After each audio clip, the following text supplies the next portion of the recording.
Tomorrow begins the second Passover. I've spoken with you about many things that God has shown me in Scripture, and one of those things is that the second Passover correlates to the second resurrection.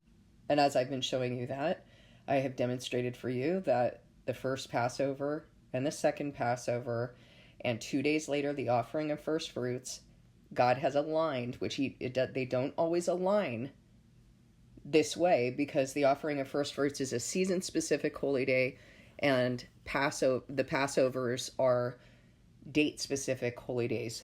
And the reason they have aligned is because at this very time are two very critical Passovers and the offering of first fruits, where the offering is going to be taken from you.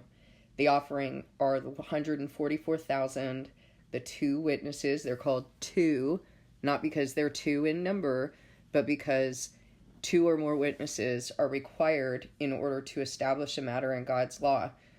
So the 144,000 will be taken from you very soon, and they will be offered, as it says in Revelation 14, as first fruits to God and the Lamb.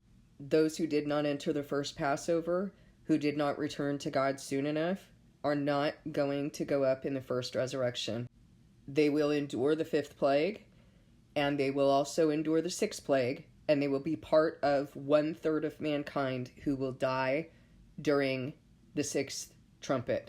What I want to talk with you about in this video is, first of all, to let you know you need to enter this Passover if you didn't enter the first.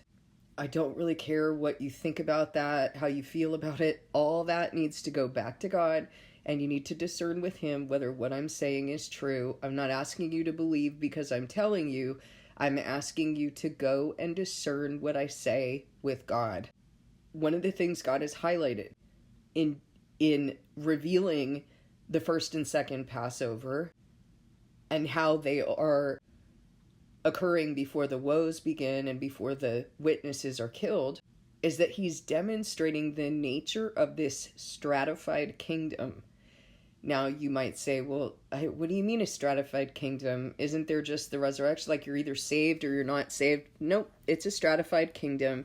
Jesus already told you that there are those who are going to be first and those who are going to be last, and those who are first here are going to be last, and those who are last here are going to be first, and that there are those who are going to serve His people. That's a stratified kingdom. Ezekiel 44, when talking about the third temple, which is not a building structure, it's not a blueprint for a building structure, it is a blueprint for His people. The entire New Testament tells you that His people are the third temple. And in Ezekiel 44, which I will read with you, God talks about, actually, let's go ahead and read it right now. The Levites who went far from me when Israel went astray, and who wandered from me after their idols, must bear the consequences of their sin. Who's he talking about? He's talking about this period that is written about in Daniel 9 between the 69th week and the 70th week. This period when the Anointed One, Jesus, was put to death, and then during the 70th week, in the very end, which I have told you this is the very end. You don't need to believe me. You need to go discern it with God. It's not about me. So God doesn't have to have consecutive weeks. He's got thousands of years in between the 69th week and the 70th week. During that time, people went astray. The people of the ruler who would come destroyed the sanctuary. You were born into a time of deception. And during this time, He's referring to these people who were called to be His priests, who went astray when Israel sinned. Israel being spiritual Israel, not some fake Israel in the Middle East. So He's not only talking about that time, He's also talking about the time we're living in right now, of those who have heard the message but would not return, who hopefully are going to return during the second Passover. These are those who are going to die as a third of mankind. And it appears that they will be bearing people in the second resurrection. So here's the thing, we're all going to know what we've been given. Oh, where is that in the Bible? Well, when God talks about grace, he doesn't define it as unmerited favor, newsflash. He defines it as God's sovereign choice and his mercy. And he talks about how, in order for people to understand that grace, that it was him, that it was he who made the decision as to who he was going to choose and who he wasn't, who would be an object of his mercy and who would be an object of his wrath, he handed the Israelites over to disobedience later, and he handed Gentiles over to disobedience first, so that both groups of people would know when they're being saved that it's not something that they could have done. It's not because of their righteousness, our righteousness, but because of his. It's not because of works, but because he predestined us to be a people who he would call, and we would return, and he would make us into a new creation. But that because of the disobedience that we were handed over to, we understand who we have been, and that this is not about us. Now, does that mean, as people wickedly say, that it doesn't matter what you do? It very much matters what you do, because if God has called you and he's bringing you into his covenant, because now is the time for you to be in obedience, and you're not bearing the fruit of becoming a new creation, it's a false alarm, buddy. You are not one of the ones. If you hear someone, whether it's me or someone else, speaking on the word and teaching you about the times and calling you in, and you refuse and reject that message, you're an object of his wrath. This is how we know who's from God and who's not. Whoever can hear the message and obeys the message. You can't continue to go on deliberately sinning and being the person you were when you were handed over to disobedience. You can't hear the word, hear the spoken word, and be like, no, it can't be that. No, that can't be what God is saying. Because you prefer what men have taught you in counterfeit churches. So it says, the Levites who went far from me when Israel went astray, and who wandered from me after their idols, must bear the consequences of their sin. Now, he's only talking about those who are going to be saved. As one escaping the flames, only as one escaping the flames. They're not going to have an inheritance. These are those who return in the second Passover, who will rise in the second resurrection to bear those who lived during that period of deception. They're going to bear them, and they're going to know what they've been given. Because guess what? The multitude in white robes will be bearing them right now. The witnesses bore the multitude in white robes. The multitude in white robes are going to know what they've been given by bearing those going up in the second resurrection. Those living at this time who were born by the multitude in white robes, they're going to bear those going up in the second resurrection. And you know what? It's going to be the same pattern that God has established for all of us, where many who are insincere are going to join you, and it's not going to be a glorified position. No one's going to have power. No one's going to be making money off of it. It's not a marketplace. They're doing it for the kingdom. That's it. Listen to what is said. They may serve in my sanctuary, having charge of the gates of the temple and serving in it. They may slaughter the burnt offerings and sacrifices for the people and stand before the people and serve them. But because they served them in the presence of their idols and made the people of Israel fall into sin, therefore I have sworn with uplifted hand that they must bear the consequences of their sin, declares the sovereign Lord. They are not to come near me to serve me. They are not to come near to serve me as priests. You remember what he said? Because you have rejected truth, I reject you as my priests. There are those who have blatantly rejected truth. And I do believe that God will bring people in, because that's what he has said. He will bring people in during the second Passover. But they were stiff-necked. They wouldn't listen previously. But because they served them in the presence of their idols and made the people of Israel fall into sin, therefore I have sworn with uplifted hand that they must bear the consequences of their sin, declares the sovereign Lord.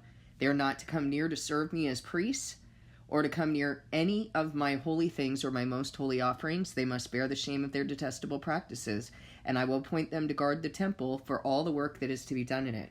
But the Levitical priests, who are descendants of Zadok, and who guarded my sanctuary when the Israelites went astray from me, they guarded his sanctuary when the Israelites went astray from him, are to come near to minister before me. They are to stand before me to offer sacrifices of fat and blood, declares the sovereign Lord. Do you remember also, by the way, that God says the older will serve the younger? Do you remember that?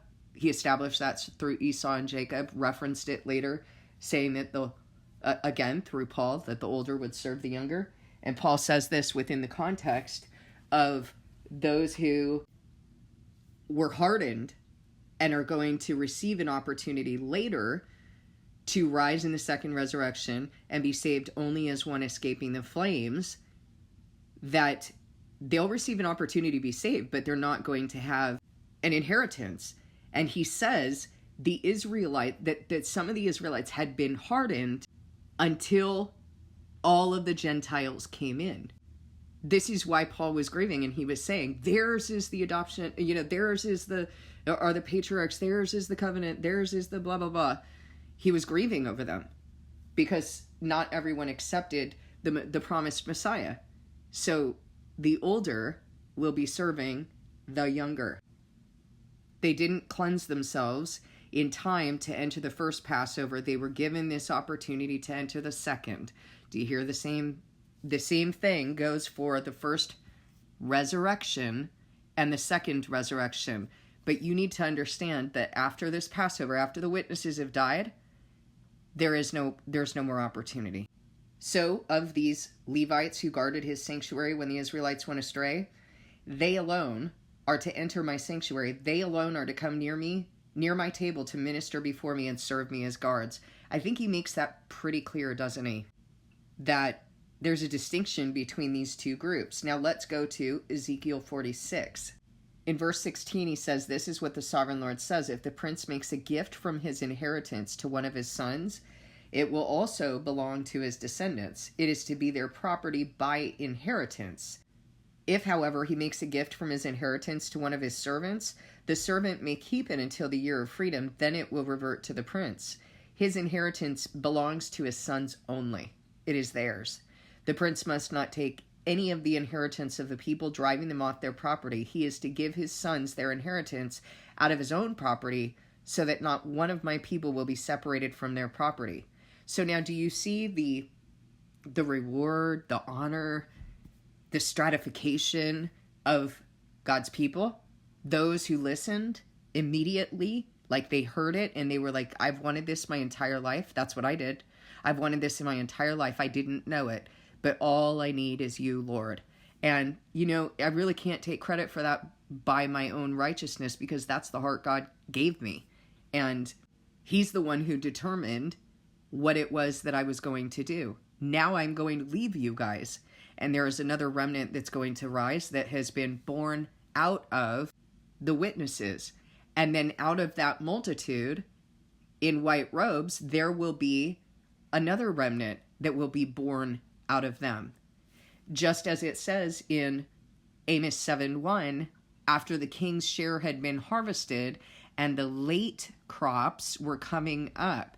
So we know the timing of when the witnesses are being harvested, the offering of first fruits, and then the late crops are coming up.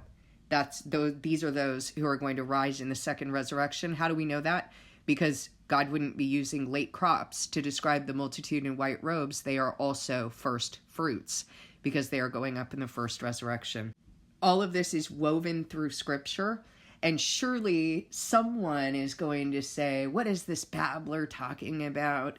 She's cherry-picking Scripture. Again, I don't care what you think. I don't care what your opinions are. Go to God and discern it with Him if you actually love truth, because the Holy Spirit is the one who has revealed this throughout His Word. I'm not cherry-picking Scripture. I show you many Scriptures where these things are written. So now I want to clarify something that has been that we've gone back and forth on trying to understand. What is this? Why is it that in Daniel 11 it says that that the wise are going to be instructing many, though for a time they're going to fall by the sword. Many who are insincere will join them. And what I was thinking, because I didn't realize it had not been revealed to me yet, that the second Passover and it was going to include a remnant that is part of a third of mankind that's going to die in the sixth trumpet and will endure the fifth trumpet plague. I didn't understand that yet. It had not been disclosed to me. And if you think that that's a problem or a red flag, maybe you should read Daniel 12, where Daniel is saying, Lord, Lord, what's going to come of this? What's going to happen? And Jesus says to him, go your way, Daniel. It's been rolled up in the scroll until the time of the end. Okay? So there are things that we don't know, that we don't have the play-by-play on.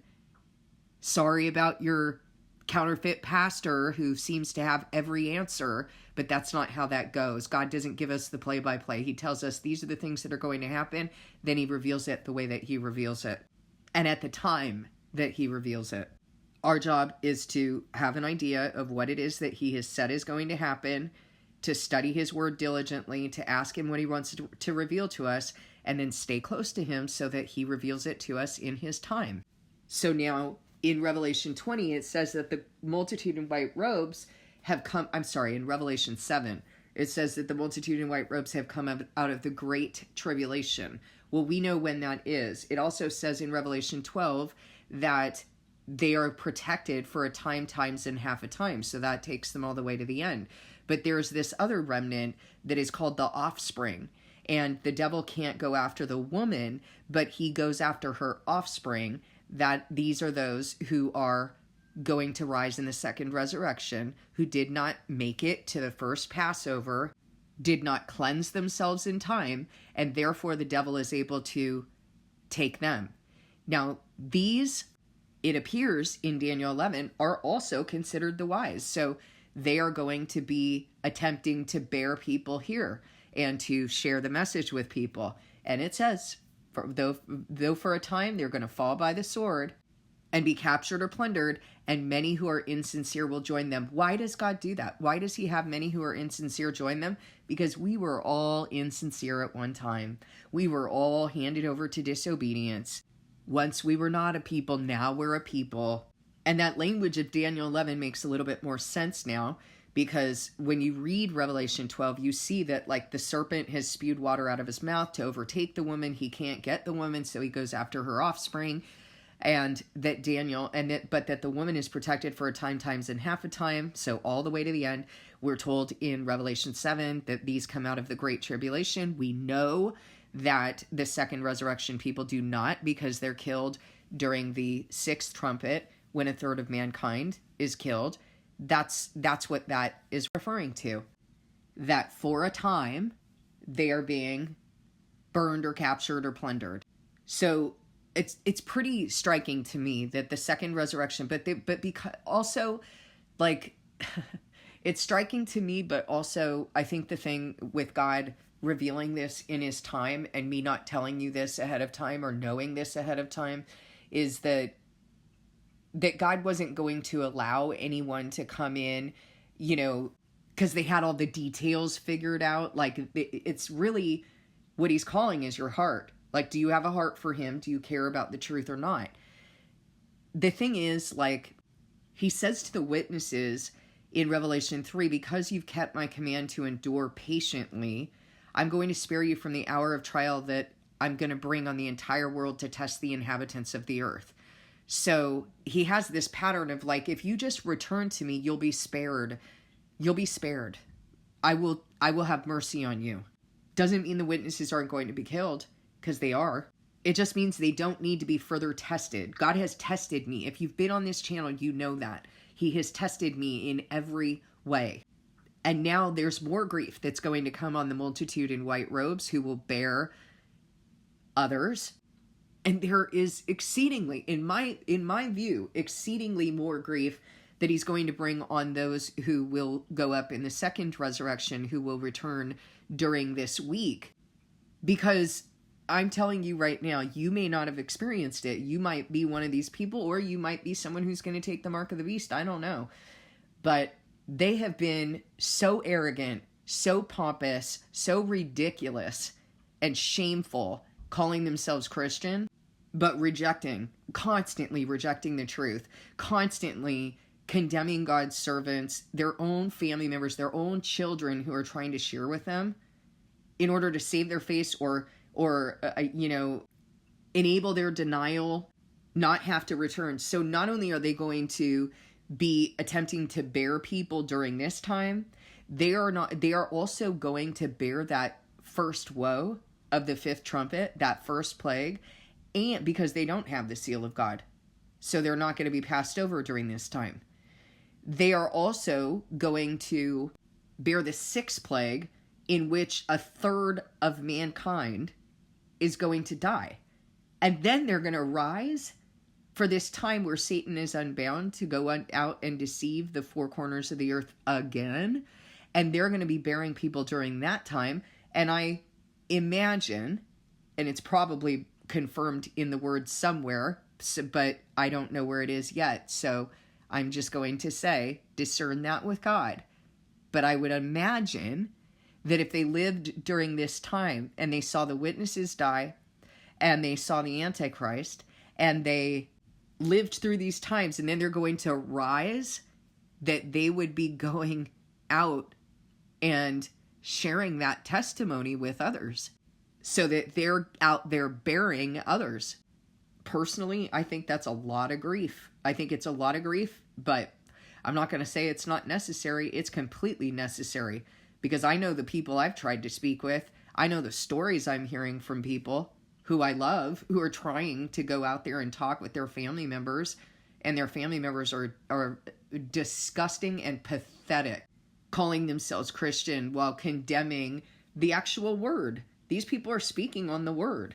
But they're learning right now, as part of the multitude in white robes, they're learning how to bear their family members. They're learning what they put people through, maybe, what they put God through.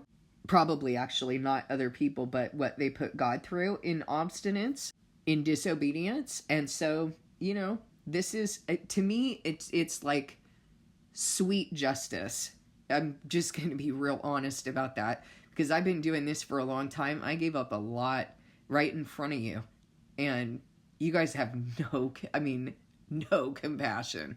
And no understanding. I have been accused of so many things. It is blatantly absurd to accuse me of doing this for profit when I owned two properties. I owned a commercial building and my home, and I've given everything up. And even now, I received an email today about that money waiting for me. I'm not taking that money. If God wanted me to use that money, if he wanted me to have that money or gift it to my kids, he could have let me know that. He would have let me know that. He would let me know that right now. That wasn't his will. Early Christians were selling what they had and they were giving the money to the poor. God required me to abandon everything and not to take a penny of the wages of prostitutes. So I've obeyed. I don't know how that puts me in a position of power. I gave up my power, my wealth, my reputation, and any chance of returning to a career. I walked away from everything. All right, so what to expect? The same trajectory and pattern he did with me. You're going to serve, you're going to know that you're going to die, but you're not going to know how it's going to happen, but it'll unfold, and that's exactly what you saw me go through on the channel.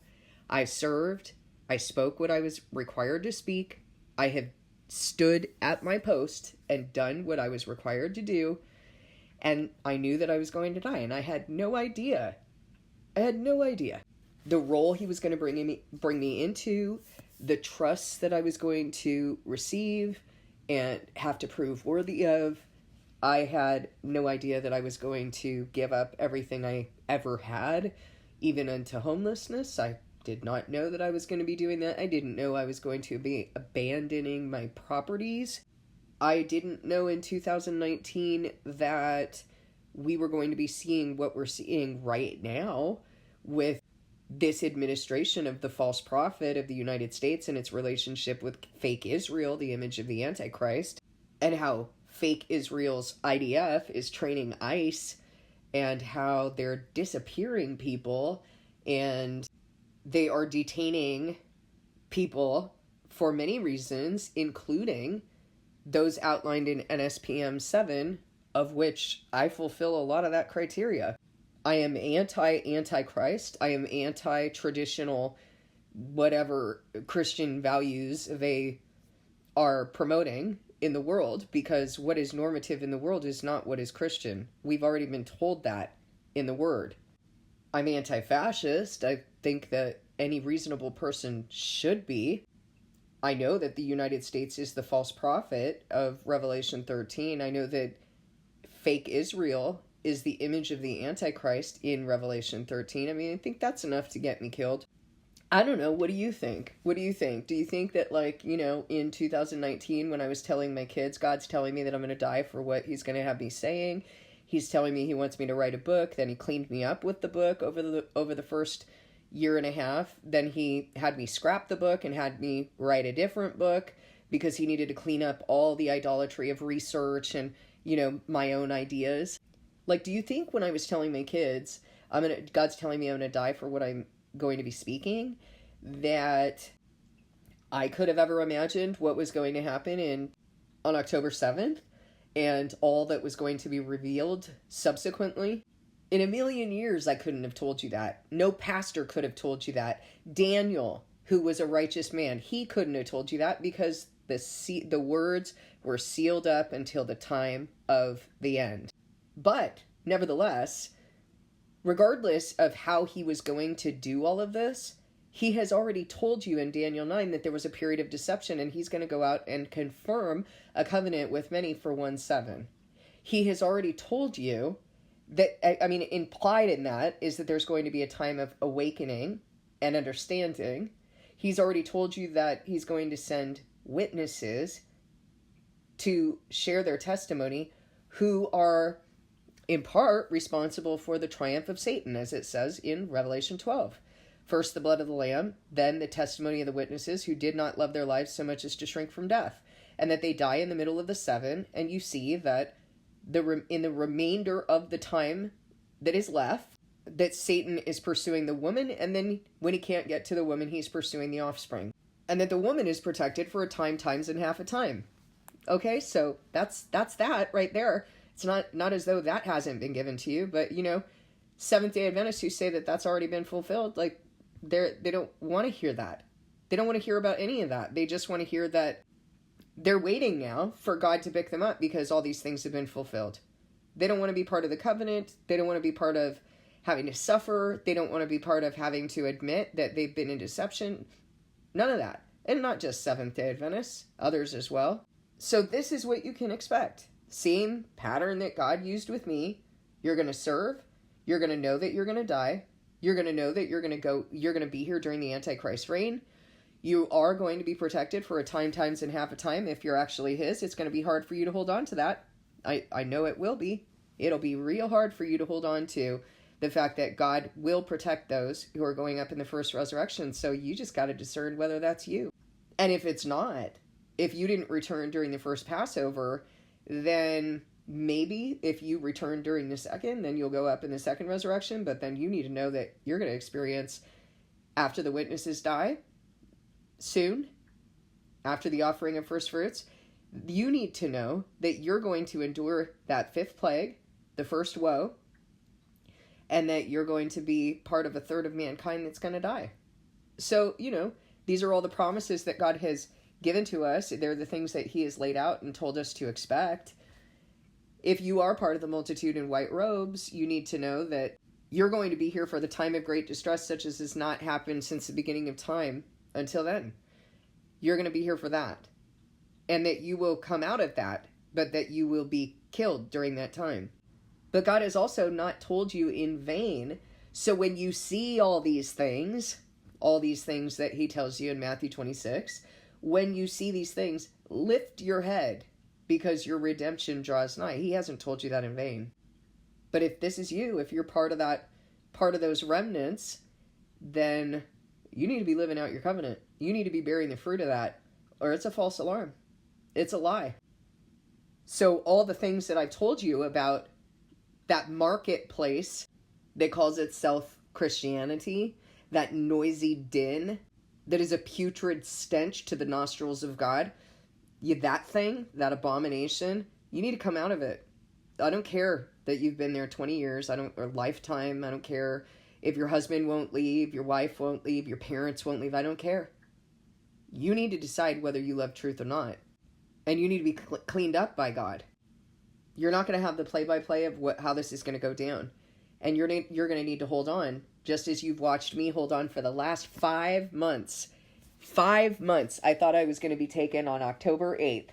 For 5 months, God required me to do the thing that he said in Revelation 3 to the church in Philadelphia, because you have endured patiently, and because you have kept my command to endure patiently, I'm going to spare you from the hour of trial that's going to come on the entire world to test the inhabitants of the earth.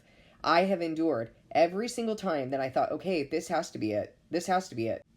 I will tell you right now, though this isn't the basis for your faith, I believe I will be taken by the offering of first fruits. I will be offered by the offering of first fruits. And I believe that more than any of the previous times before, and in part because God revealed it to all three of us, my daughter, my son-in-law, and myself, during the same weekend when they were up north on a trip. We hadn't even been talking about this. God woke me up talking about it. The kids were listening to the book of Revelation on the way home, and my daughter started talking about it. I started talking about it. Then my son-in-law said, I heard him. He was speaking the same thing to me. I was hearing the same thing when I was listening to Revelation 7. So, I mean, you can believe what you want, guys. I really don't care. I don't care anymore. I care about those who care about truth. That's it. And I've only found very few people. I know what God's servants go through. I know that they're saying, who has believed our message? To whom has the arm of the Lord been revealed? And then later in Isaiah, they're saying, who bore me these? Their children are brought to them, and they say, I was bereaved and barren. I was exiled. Who bore me these? So I believe in the promises of God. I believe that those are the words that I will say. And that this is exactly the pattern and the situation that God has predestined to be good and to be right. That I don't get the reward in my hand up front, but that I will see it. That I will inherit it. That I will rejoice in what has happened. And that he is sending the multitude out to go and reap where they have not sown. Wow. I just realized that that's exactly what God had the Israelites do on the offering of first fruits. They reaped where they had not sown. They were brought into the land, and they reaped that harvest that they had not sown. They hadn't dug any of those trenches or wine presses. That's what the multitude's going to be doing. So hopefully that's you. Please discern this message with God.